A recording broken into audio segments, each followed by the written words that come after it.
La suite de votre grand journal du soir sur Europe 1. À la veille des annonces d'Édouard Philippe sur le contenu de la réforme des retraites, vous recevez ce soir Sébastien Dominique Bussereau.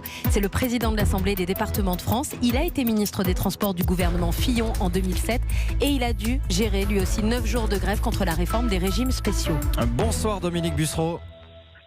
Oui, bonsoir, j'ai un mauvais retour, pardonnez-moi. J'espère que vous allez nous entendre mieux. On va essayer de régler ça. Merci d'être en ligne avec nous ce soir. Donc, ancien secrétaire des Transports, vous avez vu les chiffres de la mobilisation dont on parlait à l'instant dans le journal. Mobilisation en recul dans la rue, mais des taux de grévistes qui se maintiennent dans les transports et une paralysie qui est partie, en tout cas, c'est ce que disent les syndicats, pour durer. Comment sortir, selon vous, de cet engrenage? Que doit dire Édouard Philippe demain?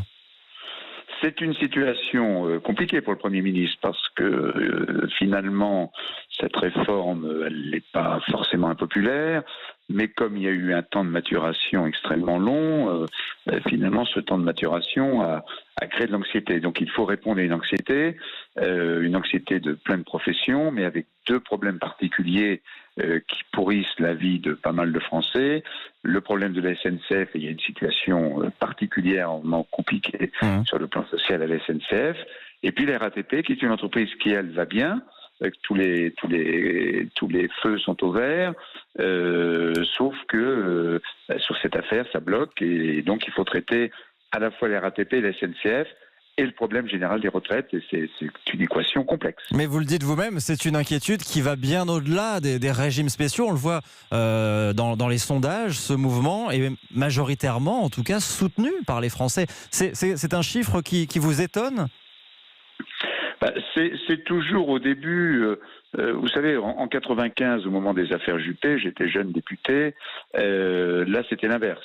Les Français approuvaient complètement le plan de Juppé, et puis au bout de 15 jours, ils en ont eu assez, et ils ont changé d'avis. Donc là, on est au départ sur une approbation plutôt du côté des grévistes, et si ça dure, on peut avoir le même phénomène. Sauf que là, c'est plutôt le gouvernement qui s'en trouvera conforté. C'est ça. Donc, la clé, c'est l'opinion. C'est-à-dire que le conflit ne pourra se régler que quand l'opinion sera retournée. C'est ça l'enjeu pour le gouvernement, que l'opinion se retourne contre les grévistes ? C'est pas forcément comme ça, parce que l'opinion se retourne contre les grévistes, c'est pas forcément quelque chose qui socialement et politiquement et à terme est payant. Ce qu'il faut, c'est que le gouvernement demain, mais c'est facile de donner les conseils, trouve à la fois le moyen de maintenir l'esprit d'une réforme voulue par beaucoup, dont la CFDT, et stop l'empêchement de la vie quotidienne de tas de Français.